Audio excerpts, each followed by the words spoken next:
Thank you. So I'm going to be the last speaker of the day, so I have that honor. So we're going to get through this. And first, I want to thank GSMA for putting together a great panel that's going to allow me to discuss with Chairman Pai and with Vice President Nancy about the type of policy that can make sense in order for the wireless industry to continue to thrive and continue to be an important engine of economic development. I represent two amazing companies, Sprint, which is a leading US-based telco with 55 million customers, and SoftBank, of which I'm a board member. And as you know, SoftBank is a very innovative telco, and most people don't know that Sprint and SoftBank combined were actually the 5 largest telco in the world in terms of revenue. Also, we run the world's largest technology fund.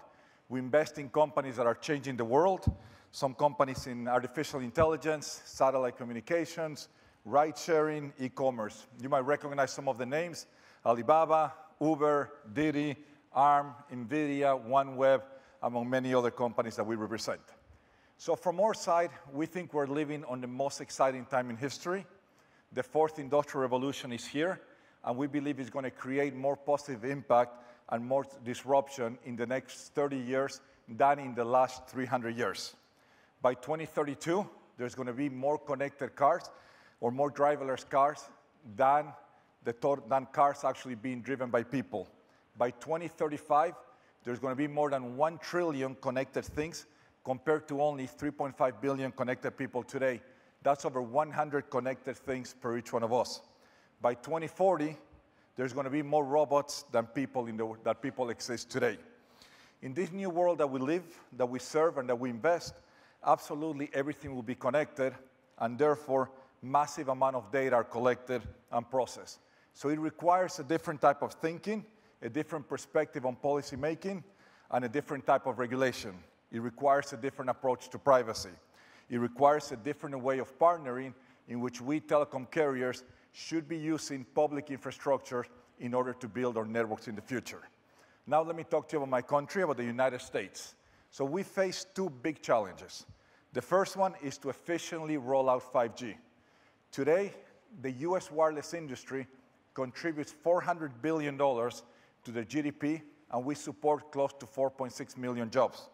However, 5G alone, if it's properly rolled out, is going to generate more than $500 billion of GDP to the United States, and is going to create an additional 3 million new jobs. The way we look at it is we're going to unlock the value of smart city. We're finally going to have driverless cars. And with the new way of 5G, we're even going to save lives in terms of less accidents, and we're going to improve healthcare in many cases to elongate people's lives. But those benefits are only available if we fix the basics in our country. First, we need access to more spectrum, all types of spectrum, from low to mid to high to millimeter wave spectrum. And what we need is massive policy reforms, especially in the areas of permitting and citing. About a few months ago, I had a chance to go visit President Trump, and I showed him at a small cell that it only takes 1 hour to install it, but in many cases, it takes over a year to get a permit from different cities and jurisdictions in the United States, and that is something that needs to change. And it only isn't a problem of time, it's also a problem of cost. In many cases, the city will charge us $200 a month. In other places, they will ask us to pay them $15,000 to put a small cell. So in this way, we need a massive reform in the way we're able to permit our small cells. I'm afraid that the US is going to be late to see the benefits of the modern economy that 5G brings unless we're able to streamline regulation in the permitting and citing part of our business. The second problem that we have is we need to address and bridge the digital divide. Most people don't think of the US as a place that there's poverty. Well, there's over 5 million homes in the US today that don't have access to wireless and wireline broadband. And it's not because they're in rural America, they're in the main areas. At Sprint, we're doing something very unique. We're giving away 1 million free devices with 1 million free utilization to high school students in order for us to help bridge the digital divide. Now, on the other side, on rural America, well, our request is for Congress that we need to address the funding of rural build-outs as part of the government new infrastructure program.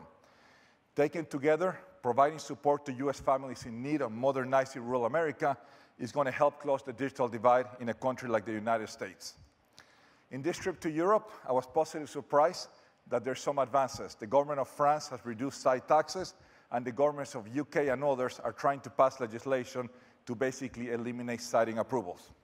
In conclusion, our industry in the US, with the 4 telecom carriers, stand ready to invest close to $275 billion in private dollars in order to bring 5G to our citizens.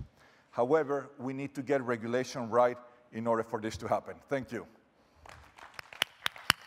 Marcelo, Claure, you have spent many